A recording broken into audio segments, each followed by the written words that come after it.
عزیر علیہ السلام انبیاء کرام کی جماعت میں ایک کریم اور عظیم نبی تھے۔ اللہ تعالیٰ نے انہیں ایک بستی کی طرف چلنے کا حکم دیا۔ وہاں پہنچے تو بستی ویران تھی، بے آباد تھی۔ اب یہ حیران ہوئے کہ مجھے یہاں کس لیے بھیجا گیا۔ ایسے میں خیال آیا اللہ تعالیٰ اس مردہ بستی کو کیسے زندہ فرمائیں گے۔ یہ خیال تعجب کے طور پر تھا۔ اللہ تعالیٰ سورۃ البقرہ آیت 259 میں فرماتے ہیں، أو كالذي مر على قرية وهي خاوية على عروشها قال أنى يحيي هذه الله بعد موتها فأماته الله 100 عام ثم بعثه قال كم لبثت قال لبثت يوما أو بعض يوم قال بل لبثت 100 عام فانظر إلى طعامك وشرابك لم يتسنه وانظر إلى حمارك ولنجعلك آية للناس وانظر إلى العظام كيف ننشزها ثم نكسوها لحما فلما تبين له قال أعلم أن الله على كل شيء قدير۔ یا اس شخص کی مانند کہ جس کا گزر اس بستی پر ہوا جو چھت کے بل اوندھی پڑی ہوئی تھی۔ وہ کہنے لگا کہ اس کی موت کے بعد اللہ تعالیٰ اسے کیسے زندہ کرے گا۔ تو اللہ تعالیٰ نے اسے بھی موت دے دی 100 سال کے لیے۔ پھر اسے اٹھایا، پوچھا تجھ پر کتنی مدت گزری؟ کہنے لگا 1 دن یا دن کا کچھ حصہ۔ اللہ تعالیٰ نے فرمایا تو 100 سال تک ٹھہرا رہا۔ پھر اب تو اپنے کھانے پینے کو دیکھ کہ یہ بالکل خراب نہیں ہوا، اور اپنے گدھے کو بھی دیکھ، ہم تجھے لوگوں کے لیے ایک نشانی بنا رہے ہیں۔ تو دیکھ کہ ہم ہڈیوں کو کس طرح جوڑتے ہیں، پھر ان پر گوشت چڑھاتے ہیں۔ جب یہ سب ظاہر ہو چکا تو کہنے لگا میں جانتا ہوں اللہ تعالیٰ ہر چیز پر قادر ہے۔ اللہ تعالیٰ نے نیند کی حالت میں عزیر علیہ السلام کی روح قبض کی تھی، اس لیے انہوں نے جواب دیتے وقت سمجھا کہ شاید وہ سو رہے ہیں۔ انہیں یہ احساس بھی نہ ہوا کہ میں تو اتنا عرصہ مردہ رہا ہوں۔ جب وہ سوئے تھے تو صبح کا وقت تھا، جب دوبارہ زندگی ملی تو عصر کے وقت آنکھ کھلی۔ اسی لیے اللہ تعالیٰ کے سوال کے جواب میں انہوں نے کہا میں 1 دن یا دن کا کچھ حصہ سویا رہا ہوں گا۔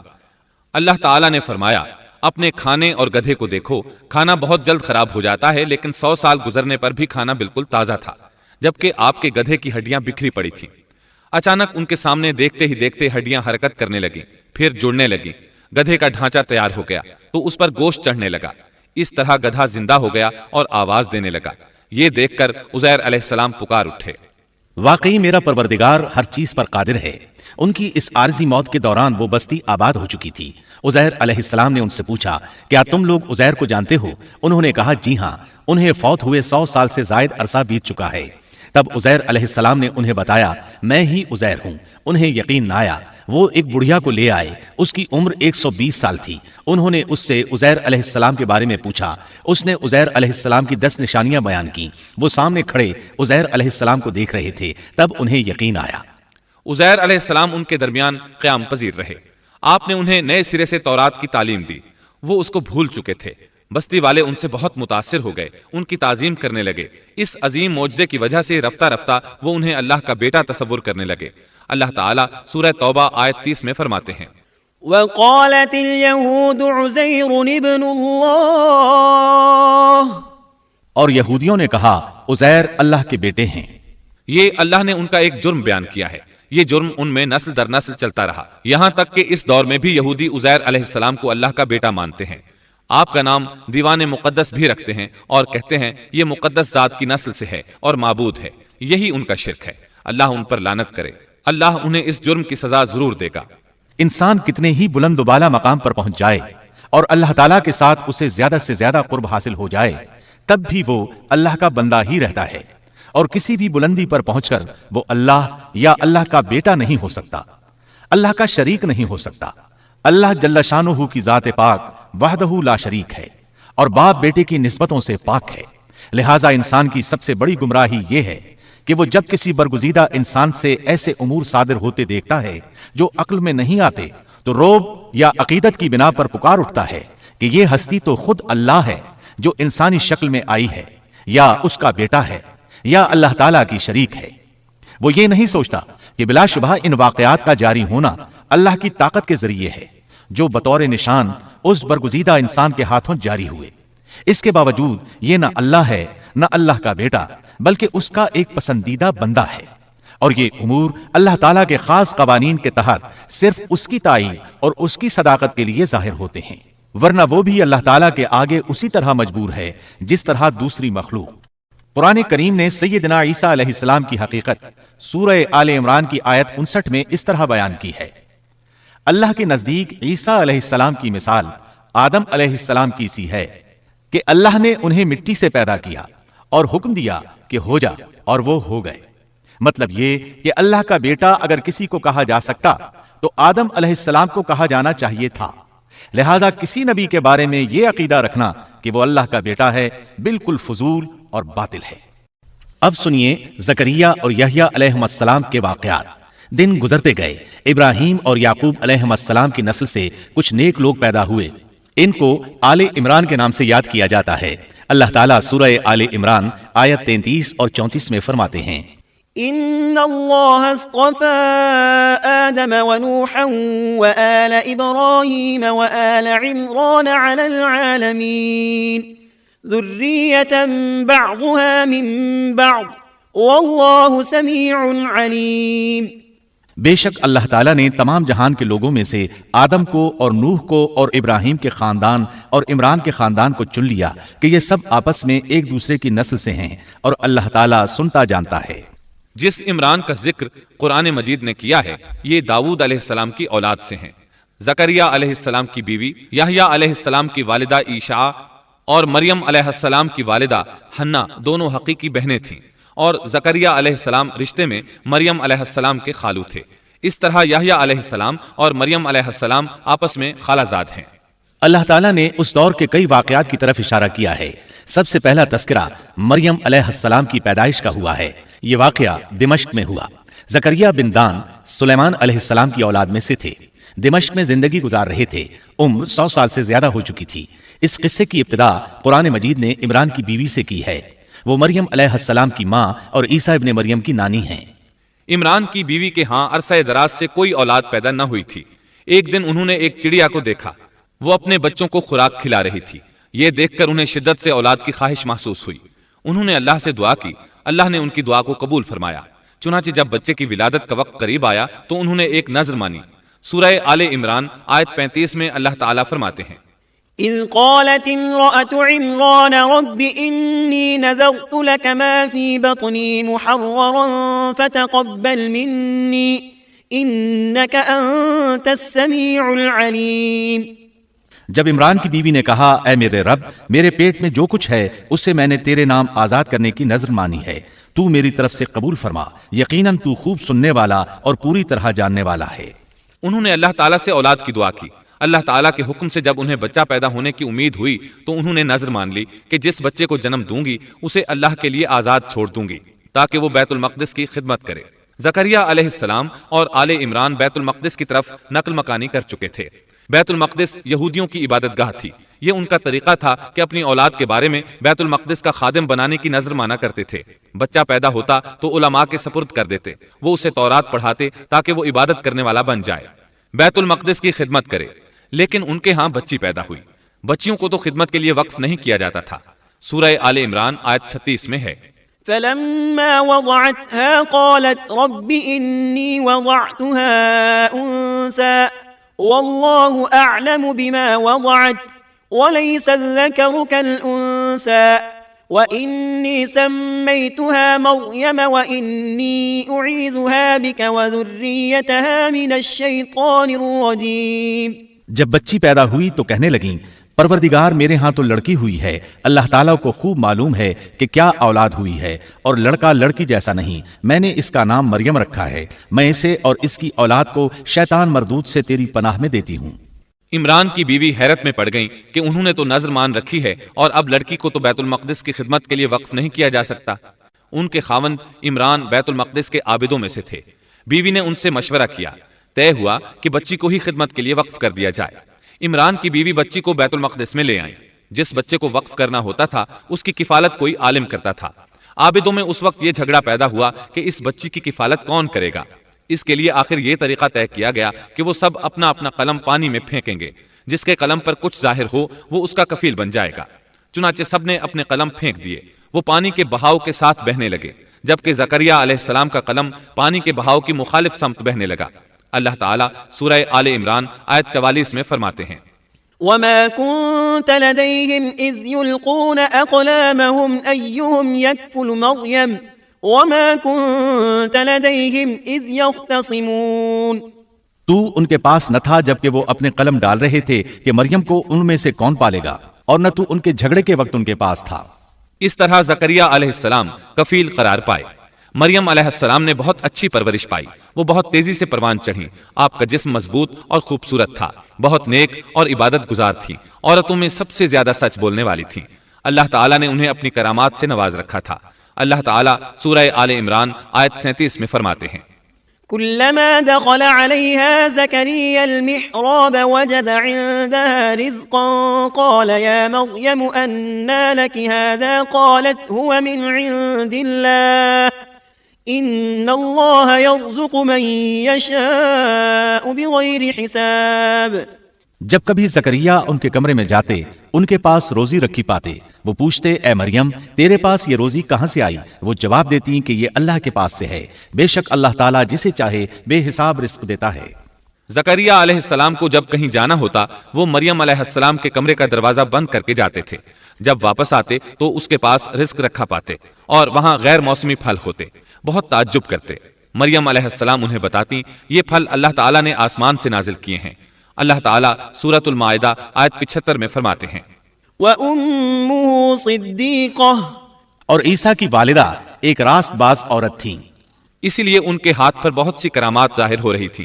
ان کی فضیلت سورہ آل عمران آیت 42 میں ان الفاظ میں آئی ہے، وَإِذْ قَالَتِ الْمَلَائِكَةُ يَا مَرْيَمُ إِنَّ اللَّهَ اصْطَفَاكِ وَطَهَّرَكِ وَاصْطَفَاكِ عَلَى نِسَاءِ الْعَالَمِينَ۔ اور جب فرشتوں نے کہا اے مریم اللہ تعالیٰ نے تجھے برگزیدہ کر لیا اور تجھے پاک کر دیا اور سارے جہان کی عورتوں میں سے تیرا انتخاب کر لیا۔ سورۃ المائدہ آیت 75 میں ہے، ما المسيح ابن مريم إلا رسول قد خلت من قبله الرسل وأمه صديقة۔ مسیح ابن مریم پیغمبر ہونے کے سوا اور کچھ بھی نہیں، اس سے پہلے بھی بہت سے پیغمبر ہو چکے ہیں۔ اس کی والدہ ایک راست باز عورت تھی۔ بخاری، مسلم، ترمذی اور نسائی کی حدیث ہے، نبی کریم صلی اللہ علیہ وسلم نے فرمایا، خير نسائها مريم بنت عمران وخير نسائها خديجة بنت خويلد۔ اپنے زمانے میں مریم علیہ السلام سب سے افضل عورت تھیں اور اس امت میں خدیجہ رضی اللہ عنہا سب سے افضل عورت ہیں۔ بہت سی احادیث میں 4 عورتوں کی فضیلت آئی ہے۔ نبی صلی اللہ علیہ وسلم نے فرمایا سارے جہان کی عورتوں میں سے 4 عورتیں افضل ہیں، مریم بنت عمران، فرعون کی بیوی آسیہ، خدیجہ بنت خویلد اور فاطمہ بنت محمد رضی اللہ عنہن۔ پس ثابت ہوا کہ مریم علیہ السلام کو اللہ تعالیٰ نے بہت فضیلت عطا فرمائی تھی۔ زکریا علیہ السلام نے ان کی فضیلت دیکھی تو ان کے دل میں بھی اولاد کی خواہش پیدا ہوئی۔ وہ اس وقت تک بے اولاد تھے، عمر 100 سال سے زائد تھی، بیوی 90 سال کی تھی۔ اولاد کی شدید تمنا کے باعث انہوں نے اللہ سے دعا مانگی۔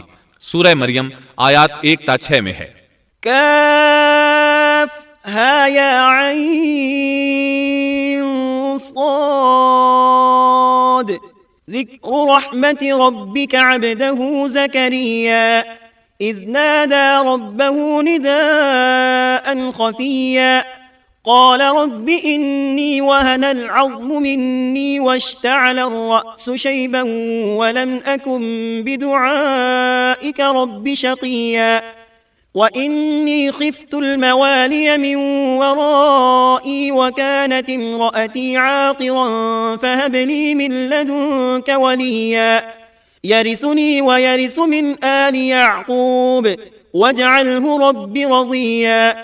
کاف ہا یا عین صاد، یہ ہے تیرے پروردگار کی اس مہربانی کا ذکر جو اس نے اپنے بندے زکریا پر کی تھی، جبکہ اس نے اپنے رب سے چپکے دعا کی تھی کہ اے میرے پروردگار میری ہڈیاں کمزور ہو گئی ہیں، سر بڑھاپے کی وجہ سے بھڑک اٹھا ہے، لیکن میں کبھی بھی تجھ سے دعا کر کے محروم نہیں رہا۔ مجھے اپنے مرنے کے بعد اپنے قرابت والوں کا ڈر ہے، میری بیوی بھی بانجھ ہے، پس تو مجھے اپنے پاس سے وارث عطا فرما جو میرا بھی وارث ہو اور یعقوب کے خاندان کا بھی جانشین ہو، اور میرے رب تو اسے مقبول بندہ بنا لے۔ زکریا علیہ السلام اپنے دور میں اکیلے ہی نبی تھے، ان کے ورثاء اور رشتہ داروں میں کوئی قابل آدمی نہیں تھا، اس لیے انہوں نے یہ دعا کی۔ سورۃ الانبیاء آیت 90 میں اللہ تعالیٰ فرماتے ہیں فاستجبنا له ووهبنا له يحيى وأصلحنا له زوجه تو ہم نے اس کی دعا قبول فرما کر اسے یحییٰ عطا فرمایا اور ان کی بیوی کو ان کے لیے درست کر دیا۔ مطلب یہ کہ ان کا بانجھ پن دور کر دیا، پھر اللہ نے انہیں خوشخبری سنائی۔ يا زكريا إنا نبشرك بغلام اسمه يحيى لم نجعل له من قبل سميا۔ اے زکریا، ہم تجھے ایک بچے کی خوشخبری دیتے ہیں جس کا نام یحییٰ ہے، ہم نے اس سے پہلے اس کا ہم نام کسی کو نہیں کیا۔ زکریا علیہ السلام یہ سن کر خوش بھی ہوئے اور حیران بھی، کہنے لگے قال رب أنا يكون لي غلام وكانت امرأتي عاقرا وقد بلغت من الكبر عتيا۔ اے میرے پروردگار، میرے ہاں لڑکا کیسے ہوگا؟ میری بیوی بانجھ اور میں خود بڑھاپے کی انتہا کو پہنچ چکا ہوں۔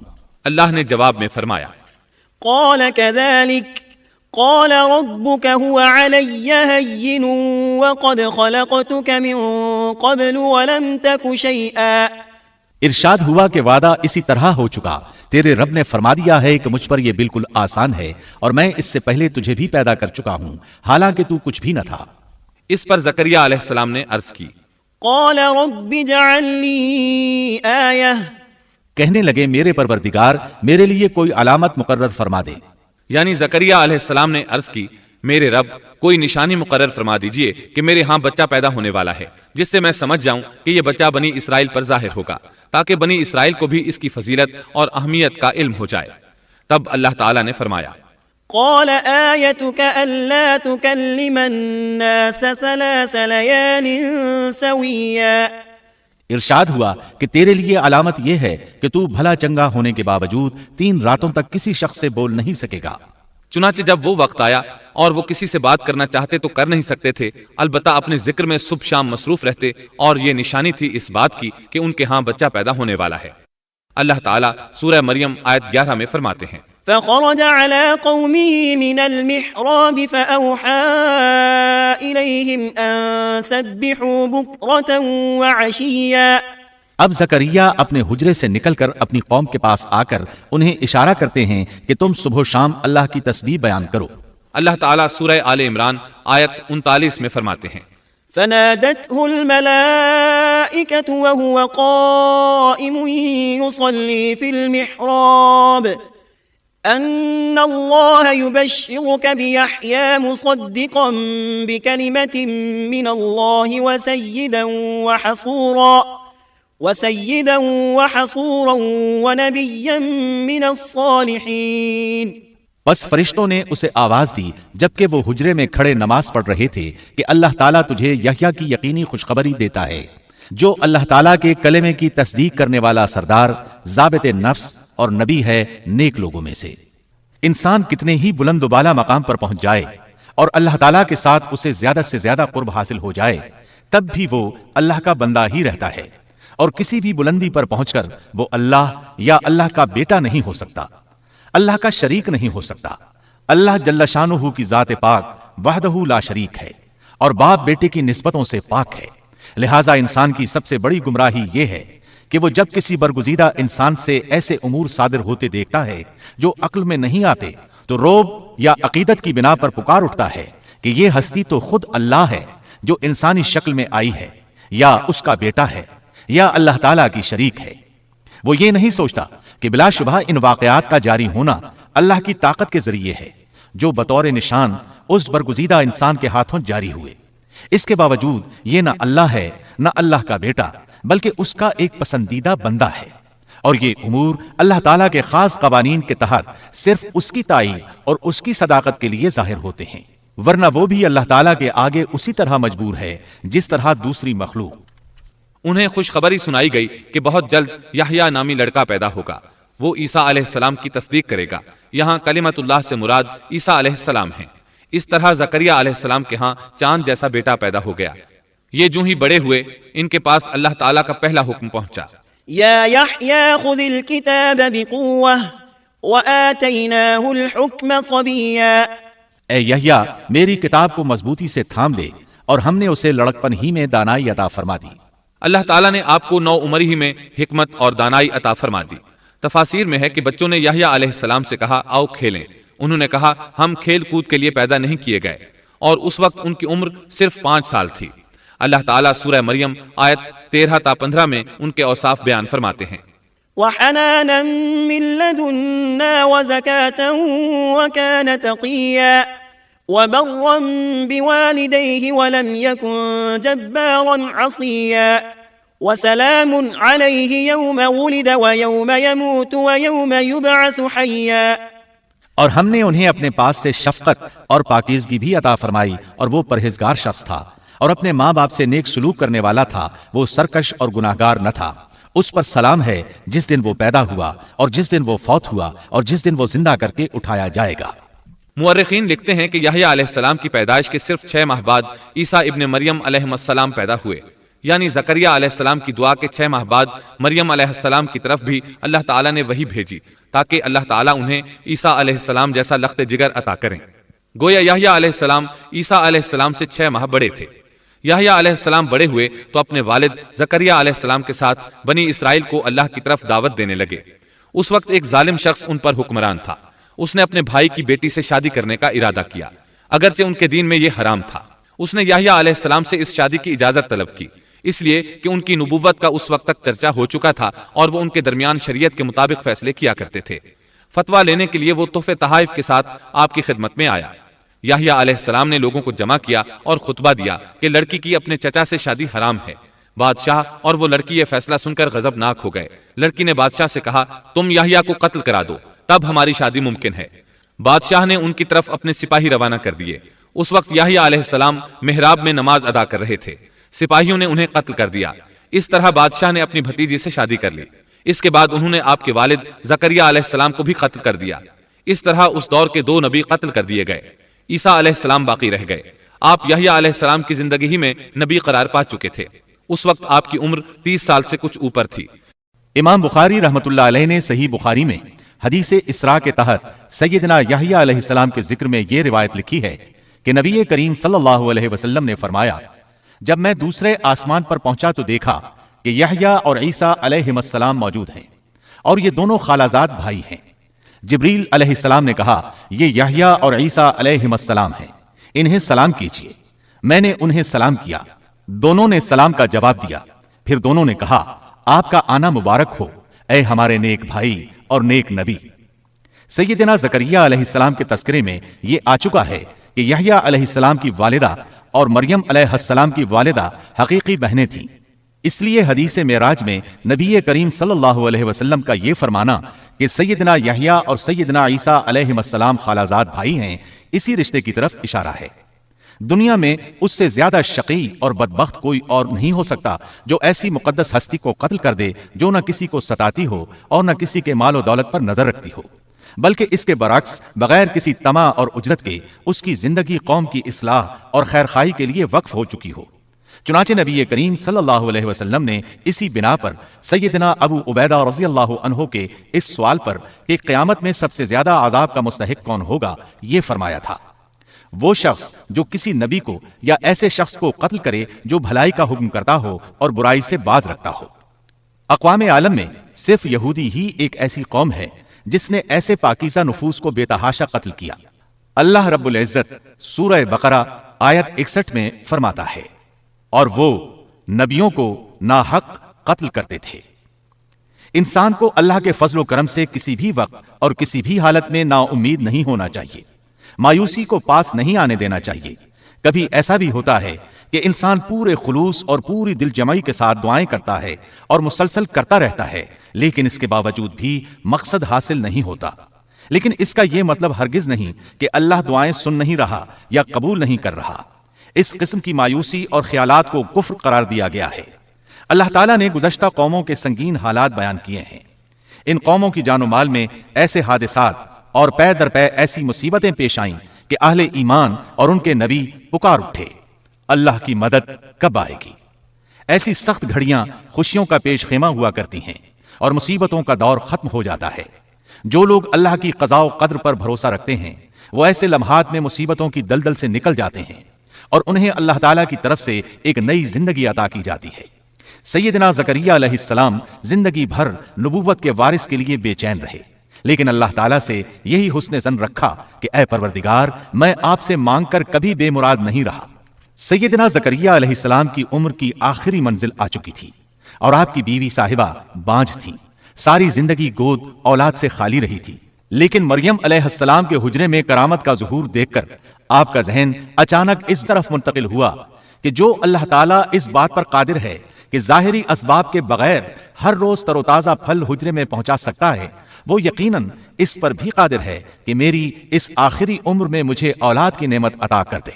حقیقت یہ ہے کہ دعا کرنے والے کی نظر اس عالم اسباب میں بھی اسباب اور وسائل سے کہیں زیادہ مسبب الاسباب پر ہو تو وہ قبولیت کا دروازہ فوراً کھل جاتا ہے۔ سیدنا زکریا علیہ السلام کو دوسرے ہی لمحے ایک عظیم فرزند کی بشارت دے دی گئی۔ اولاد کی خواہش ایک فطری خواہش ہے، اور یہ خواہش قناعت اور زہد کے خلاف بھی قطعاً نہیں۔ قرآن کریم نے انبیاء کی زبان سے اس قسم کی دعائیں اور پکار ذکر کر کے یہ حقیقت واضح کر دی کہ انبیاء اور رسل جو زہد اور قناعت کے مینار ہوتے ہیں، اس دواجی زندگی سے بری نہیں ہیں۔ اسلام میں اولاد کی خواہش کو فطری خواہش قرار دیا گیا ہے، تاہم یہ نقطہ بھی ذہن میں رہنا چاہیے کہ سیدنا زکریا علیہ السلام صرف اولاد ہی نہیں چاہتے تھے، صالح اولاد چاہتے تھے تاکہ وہ ان کے بعد دعوت کا کام جاری رکھے۔